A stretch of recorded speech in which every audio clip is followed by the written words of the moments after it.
आज की इस वीडियो में इस प्रकार के रेखीय समीकरण को हम हल करने एकदम बहुत ही आसान तरीके से सीखने वाले हैं। देखिएगा पक्षांतर क्या होता है, एकदम बेसिक से समझेंगे पक्षांतर। आज की इस वीडियो में एक एक पॉइंट हम बताएंगे कि पक्षांतर किस प्रकार से किया जाता है और पक्षांतर का मतलब क्या होता है, कैसे एक संख्या जब दूसरे पक्ष में जाती है तो किस प्रकार से उसका चिन्ह बदल जाता है। तो यह सब हम समझेंगे। आज की वीडियो को लास्ट तक जरूर देखें ताकि आप किसी भी रेखीय समीकरण को हल करना एकदम आसानी से सीख जाए। तो आज हमने लिए हैं 4 सवाल। पहला सवाल इस प्रकार से, दूसरा सवाल जो दिया है वह इस प्रकार से दिया है, और तीसरा सवाल इस प्रकार से, और चौथा जो सवाल है वह इस प्रकार से। पहला क्वेश्चन है उसे हम बनाएंगे, और उसी को बनाने के लिए हमें सबसे पहले पक्षांतर की जरूरत पड़ेगी। तो पक्षांतर क्या होता है एक बार उसे हम समझ लेते हैं। पक्षांतर का मतलब होता है कि जब किसी राशि को हम एक पक्ष से दूसरे पक्ष में भेजते हैं तो उसके चिन्ह में क्या अंतर हो जाता है। देखिएगा बराबर लगा है बीच में, एक पक्ष इस तरफ है इसे दायां पक्ष, और एक पक्ष इस तरफ है इसे बायां पक्ष। दाएं हाथ वाले पक्ष को दायां पक्ष और बाएं हाथ की ओर स्थित पक्ष को बायां पक्ष कहते हैं। जो प्लस चिन्ह वाली राशि है जब वह दाएं पक्ष में जाएगी तो माइनस की हो जाएगी, और यदि माइनस की है तो वह प्लस की हो जाएगी। यदि गुणा में है तो वह भाग में हो जाएगी, और यदि भाग में है तो वह गुणा में हो जाएगी। एकदम बेसिक से समझेंगे। देखिएगा पहला जो नियम है इसके अनुसार हमने यह क्वेश्चन बनाया है। x + 5 बराबर दिया है 12। अब 5 का पक्षांतर करेंगे हम उस तरफ तो 5 जाकर के 12 में से घट जाएगा तो x बराबर आ जाएगा कितना, 7।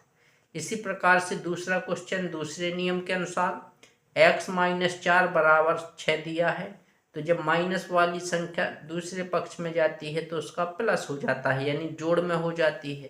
इसी प्रकार से 4 इस तरफ आएगा तो हो जाएगा 6 + 4, तो x का मान जो आएगा वह आएगा 10। यदि कोई संख्या गुणा में है तो दूसरे पक्ष में जाती है तो भाग में हो जाती है। तीसरा नियम इसी के अनुसार है। यहाँ पर लिखा है 3x। 3x का मतलब होता है 3 × x बराबर है 24। तो जब 3 बाएं पक्ष से दाएं पक्ष में जाएगा तो यह भाग में हो जाएगा। जब हम भाग लगाएंगे 24 में 3 से तो 8 बार जाएगा, तो x का मान निकल के आएगा इसमें 8। यदि कोई भी संख्या भाग में है, जैसे कि लिखा x/5 बराबर 6, तो भाग वाली संख्या का जब पक्षांतर करते हैं तो वह गुणा में हो जाती है। तो हम क्या करेंगे, इसमें तिर्यक गुणा कर देते हैं। तिर्यक गुणा का मतलब होता है कैंची गुणा। 5 का 6 में गुणा कर देंगे तो 5 छके हो जाएगा 30। तो चलिएगा अभी हमने समझा कि पक्षांतर क्या होता है, अब हम उसका प्रयोग सीखेंगे। इस प्रकार के सवाल को बनाने के लिए पहले संख्या को एक तरफ करेंगे और चर राशि को एक तरफ। तो यहाँ पर लिखा है 3x, तो हम लिखेंगे 3x बराबर 4। 5 इस पक्ष से जाएगा दूसरे पक्ष में तो हो जाएगा प्लस का, माइनस से क्या हो जाता है प्लस। तो यहाँ आएगा 3x बराबर 9। अब देखिएगा 3 और x के बीच में कोई चिन्ह नहीं है तो इसके बीच में गुणा का चिन्ह होता है। तो जब संख्या गुणा से दूसरे पक्ष में जाएगी तो वह भाग में हो जाएगी। तो इसको हम लिख सकते हैं x बराबर 9, भाग का मतलब बटा 3। तो x का जो मान निकल के आएगा वह कितना आएगा, 3 का भाग 9 में लगा देंगे, 3 × 3 = 9, यानी x का जो मान निकल के आया वह आया है 3। अब यदि इस प्रकार से हमें कोई भी सवाल दिया है जिसमें चर राशि भी हो और अचर राशि भी हो दोनों पक्षों में, तो क्या करते हैं हम चर राशि वाले पदों को एक तरफ कर लेते हैं और अचर राशि वाले पदों को एक तरफ कर लेते हैं। इस सवाल में थोड़ा मिस्टेक हो गया है, यहाँ पर y था, यहाँ पर हम y कर लेंगे, क्योंकि यदि y नहीं होगा तो चर राशि अलग अलग होंगी तो इसका रेखीय समीकरण हम हल नहीं कर सकते हैं। तो इसमें देखिएगा लिखा है 6y, 2y को लाएंगे इस तरफ तो ये प्लस का है, इसके सामने कोई चिन्ह नहीं है तो प्लस की मानी जाती है राशि। और जब इसको हम इस तरफ लाएंगे तो हो जाएगा माइनस का, बराबर 15 ज्यों का त्यों लिखेंगे। 9 को ले जाएंगे उस तरफ तो माइनस में है, देखिएगा 9 इस तरफ लाएंगे तो ये प्लस में हो जाएगा 9। अब 6 में से 2 घटा लेंगे तो बचेगा 4, y ज्यों का त्यों बराबर 15 में 9 जोड़ देंगे तो हो जाएगा 24। अब हम इसको काट सकते हैं या फिर 4 का भाग लगा सकते हैं, तो काट देंगे 4 × 4 = 4, 4 × 6 = 24, तो y बराबर निकल के आया 6। तो यदि हमें दोनों पक्षों में चर अचर राशियां दी हो तो हम उसे एक तरफ कर लेंगे चर राशियों को और अचर राशियों को एक तरफ। वाई वाई वाले पदों को हमने एक तरफ किया और संख्या संख्या को एक तरफ किया, फिर इसे हल कर देते हैं। अब देखिएगा, यदि हमें रेखीय समीकरण भिन्न के रूप में दिए हों तो हम उन्हें कैसे हल करते हैं। यदि आप जोड़ की भिन्न करना जानते हैं तो रेखीय समीकरण भी बहुत ही आसान तरीके से हल कर सकते हैं। तो सबसे पहले हम क्या करेंगे कि जिस प्रकार से जोड़ की भिन्न की जाती है उसी प्रकार से इसे हल करेंगे। 3 और 2 का लेंगे लासा। भाई लासा वह छोटी से छोटी संख्या होती है जो दी गई संख्याओं यानी 3 और 2 से पूर्णतः विभाजित हो। 3 का और 2 का भाग चला जाए तो वह छोटी से छोटी संख्या है 6। अब देखिएगा 3 का भाग लगाएंगे 6 में तो 3 का भाग जाएगा 6 में 2 बार और 2 से हम गुणा कर देंगे x में। जिस प्रकार से जोड़ की भिन्न की जाती है उसी प्रकार से इसे भी हल किया जाता है। प्लस है तो प्लस लिखेंगे। 2 का भाग लगाएंगे 6 में 3 बार जाएगा और 3 का गुणा करेंगे x में तो आ जाएगा 3x बराबर 10 ज्यों का त्यों। 3 और 2 जोड़ेंगे तो हो जाएंगे 3x और 2x 5x बटा 6 बराबर 10।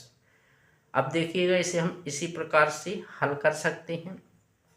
यदि भिन्न बराबर में है और एक पद इस तरफ है और एक पद इस तरफ है तो उसके अंश से अंश और हर से हर हम काट सकते हैं। तो इसे काट लेंगे 5 एकम 5, 5 दूना 10। फिर करवाएंगे इसका कैंची गुणा या फिर तिर्यक गुणा। तो x का हम करवाएंगे 1 से और 6 का करवाएंगे 2 से। तो 1 का x से होगा तो x आएगा बराबर 6 का 2 में होगा तो 6 दूना 12 है। तो x का जो मान निकल के आया वह आया 12 है। वीडियो को लाइक शेयर और चैनल को सब्सक्राइब कर लें। इसी प्रकार की हम एकदम बेसिक गणित सिखाते हैं। अब देखिएगा हम लास्ट क्वेश्चन बनाना सीखेंगे बहुत ही आसान तरीके से।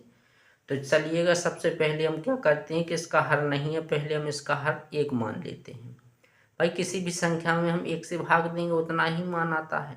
तो हमने सवाल को बनाने के लिए इसमें हर 1 लिखा।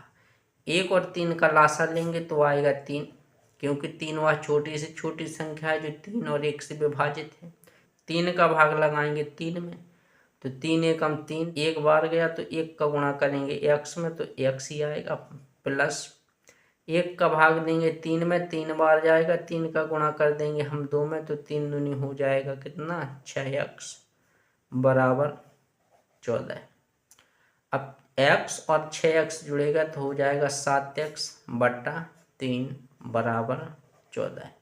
अब देखिएगा हम इस प्रकार से भी इसे हल कर सकते हैं। 7 एकम 7, 7 दूना 14। या फिर इसका तिर्यक गुणा कर लें हम, उसी प्रकार से हल कर दें। तो 1 का करेंगे इसमें तो हो जाएगा 7x और 14 का 3 में करेंगे तो 14 होता है 42। चर और अचर राशि के बीच कोई भी चिन्ह नहीं है तो इनके बीच गुणा का चिन्ह इस प्रकार से माना जाता है। बराबर लिखा है 42 और जब गुणा वाली संख्या को हम दाएं पक्ष में ले जाएंगे तो क्या हो जाएगी भाग में। तो यहाँ पर आएगा x 42 बटा 7। अब देखिएगा 7 का हम भाग लगा देंगे तो 7 छंग होता है 42। तो x का मान निकल के आया 6। तो आज के इस वीडियो को यदि आपने लाइक नहीं किया है तो लाइक, चैनल को सब्सक्राइब और दोस्तों के साथ शेयर करना ना भूलें। इसी प्रकार की हम वीडियो लाते रहते हैं।